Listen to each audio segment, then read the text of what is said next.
Hi and welcome back to the Time Then channel. After centuries of isolation and numerous failed Western attempts to open Japan to trade and international relations, the United States Navy sent Commodore C to Japan in 1853, along with a letter from President Millard Fillmore asking for trade relations, care for sailors who have been shipwrecked, and a location to store coal for steamships. The black ships of Wicked Main, sailing without oar, or sail and spewing smoke, were first observed off the coast of Edo Harbor on July 8, 1853. The goal was to serve as a turning point for the end of the feudal era and the start of the new era. Japan could no longer isolate itself from the rest of the world, as the emperor replied to the president the following spring, "We are ruled by compelling need." The shogunate eventually lost the trust of the populace when it was unable to drive back the barbarians after already contending with a crumbling feudalist system, a faltering economy, and a lineage conflict. The ports at Shinoda and Hakodate were inaugurated in February 1854. When Townsend Harris negotiated a commercial agreement with Japan in 1858, new ports opened up to the United States as well as to Britain, France, the Netherlands, Russia, and other Western nations. Extremists who detested the ineffectiveness of the prevailing political scenario arose as a result of xenophobia and the economic suffering that foreigners inflicted. In the end, the daimyo's displeasure with the Tokugawa led to a military coup that removed the shogun. The old feudal systems were abolished under the reign of the Meiji Emperor, and the country turned to the west for a new ideal. The Han was abolished and the nation was again divided into prefectures in 1871 in an effort to solidify control. By forming a conscripted national army where commoners and samurai fought side by side, and by forbidding the carrying of swords in 1876, the government destroyed the samurai class. No longer subject to work or travel limitations, commoners might now adopt a surname. The limitless array of all things Western served as the source of both hope and discovery during the Meiji era, which was not without its issues. The Meiji Restoration, as the occasion became known, signaled the beginning of Japan's ambitious rise to become a superpower that would see an Asian nation stand shoulder to shoulder with European countries for the first time in history. Many Japanese people embraced Western culture quickly, both in terms of appearance and behavior. For instance, the chomage was the customary haircut for men in Japan. Specifically, the back of the head was to be left unshaven, and it was to be brought up and folded over the top of the head. It did not take long for many men to adapt to Western haircuts due to their high maintenance and unpleasant character, especially those men who were employed in the new professions like school teacher, policeman, or Meiji official. Similar to hairstyles, Western clothing was first adopted by those in new professions in the military. Even then, wearing a kimono with Western shoes or an obi with sunglasses and an umbrella was not unusual in the cities. For those performing traditional tasks like farming or fishing, though, traditional attire was still worn. It took a while for the new ways to spread over the countryside because there wasn't much of a motive to change. In reality, veterans who were returning from service and young people who had moved to the city were largely responsible for the changes in the villages.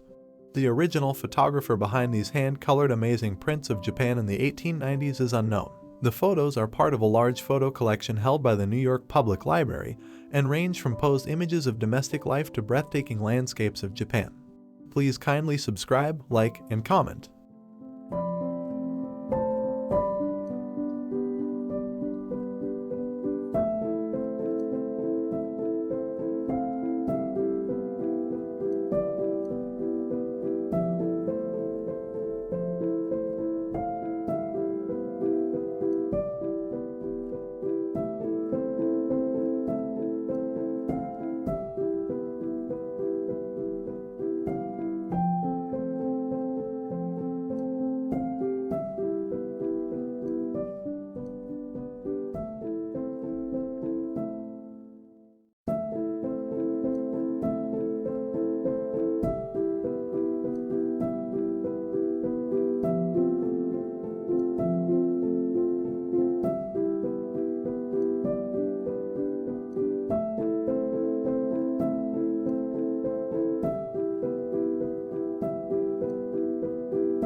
thank you for watching.